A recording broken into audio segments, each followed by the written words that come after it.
decide if this is good enough for you. Already holding it. So hey guys, ako si Angeline, nag-aaral, nag-vlog at nagne-negosyo. So ngayon, dahil may bagyo, hindi tayo makalabas at hindi tayo makabili ng merienda. Kaya bumili na lang ako ng gagawin nating merienda. So ito nga pala yung gagawin natin ngayon, yung spam misube. Itong daan ng daan sa FYP ko. Yan nga pala yung mga kakailanganin natin para dito sa spam misube. Hindi natin ito bibenta guys, pero malay mo. So ayan, ito yung kailangan, clean wrap. Tapos, itong seaweed guys. Napakamura lang namin nabili itong seaweed. Para sa sauce nga pala guys ng spam, kailangan natin toyo, oyster, tapos sugar. Kung mag-start na tayo dito sa may spam. Daan sa FYP ko, kaya ayan, gagawin na natin.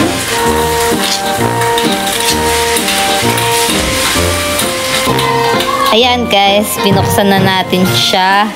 So, ayan yung laman. Nahatiin nga pala natin yan ng maliliit lang. Maninipis lang. Kasi, lalagyan naman natin siya ng sauce mamaya. Ayan. So, kung nakikita nyo itong video ko ngayon, i-upload ko naman din to agad guys. Huwag kayo mag-alala. Hindi ko naman siya i-upload na madaling araw. Kasi baka magutom kayo. Nipisan lang natin siya para marami pa tayong magawa. Kasi sasarapan na lang natin sa may sauce. Guys, ayan na yung nahiwa ko. 15 na slice nga pala siya. Sobrang dami. So, ganyan lang siya kanipis kasi hindi naman namin siya titinda. Kakainin naman namin siya ngayon. So, for only 70 pesos, 15 peraso na yung may slice nyo. Pwede din to pang ulam guys ha. Pero kasi ito, may kiusong ako. Labas ng labas sa may FYP ko. Kaya, ayan. Gagawa tayo ng spam misube. Next naman is prito na natin to. Kawali. Buksan ng gasol. Buksan na natin ang kalan. Buksan na natin. Hindi natin siya lalakasan guys kasi para hindi masunog. So, mahina lang. Painitin lang natin yung kawali. Painitin na. Yan na pala natin ng oily. Saktong dami lang ng oily. Nga pala sa San Miguel dyan guys, oh. San Miguel itong matika namin. Pagsalang na tayo. So, sa mga ganitong pagkakataon, kung gusto nyo maluto siya agad, lalakasan na natin yung apoy. Ito na nga pala lalagyan ng sukat to. So, itong isang oyster sauce, ubusin na natin. Lagay natin siya dito. Next natin is sugar. Tananan! Sugar! At kung gaano karami ang sugar guys, tatansyahin lang natin siya. Next naman guys, lalagay tayo ng tauyo. Para sa tauyo, tansya lang din muna. Pero lahat ng sukat ko dito, ilalagay ko sa comment section para kung gagawa kayo, meron na kayong gagayahan. Ayan, mix lang natin siya. I-mix na natin. Alright guys, piniprito siya. So, medyo tinatoasted ko siya. Yan na nga lang pala yung natira guys. At malapit na tayo matapos magprito.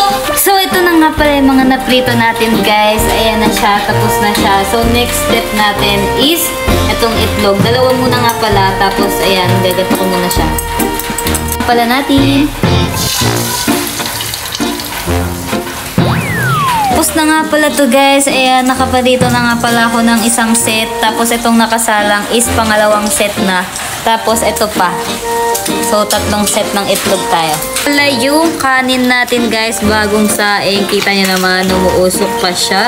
Ito nga pala yung ginawa nating sauce. So, ayan, ilalagay na natin siya kasi naprito na nga natin yung spam. Tapos lang natin sa ibabaw yung spam.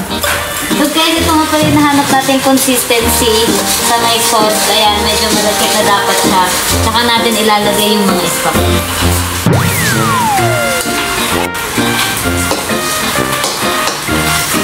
So, ayan na nga pala siya guys. Kung nakikita nyo. Ayan, sige, matakam kayo. So, ayan na siya guys. Maya-maya, hahanguin na natin siya dyan. Ayan na nga pala guys. Finished product. Isasalin ko na nga lang pala yan. Lalagyan ko na din na seaweed. Tsaka ng cling wrap. Wala tayong molder guys. Kaya ito yung lagayan kanina ng spam yung gagamitin natin. Tapos magsasandok lang tayo dito. Tapos pipipiin ko lang yan siya dyan mamaya guys. Pipipiin guys kasi wala nga pala tayong molder. So may nagawa na ako. Ito pangatlo na siya. So ayan, ito na yung nagawa ko dalawa. Tapos ito na tayo. ikakat na natin tong egg. So, ayan. 3 batch nga pala to. Bali, gumasos ako dito ng 7 na itlog. Tapos, ganito. Maliliit lang.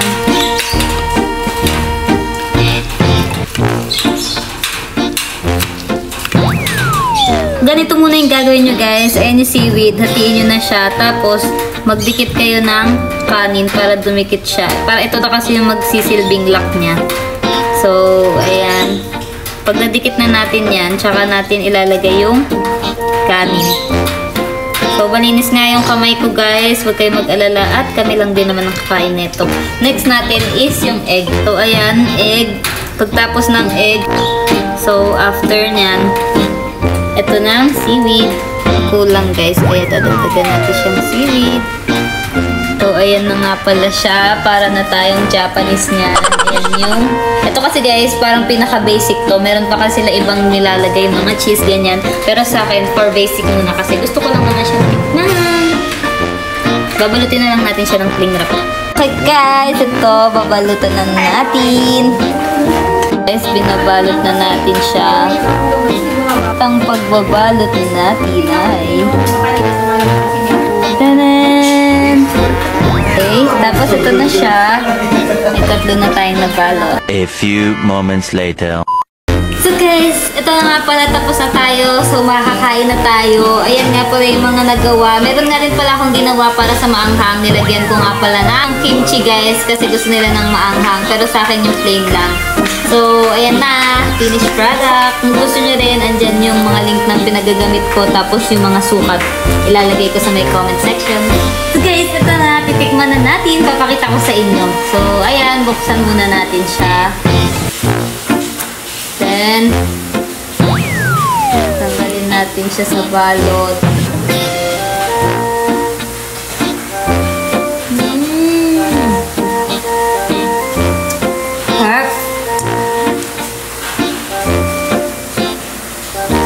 Top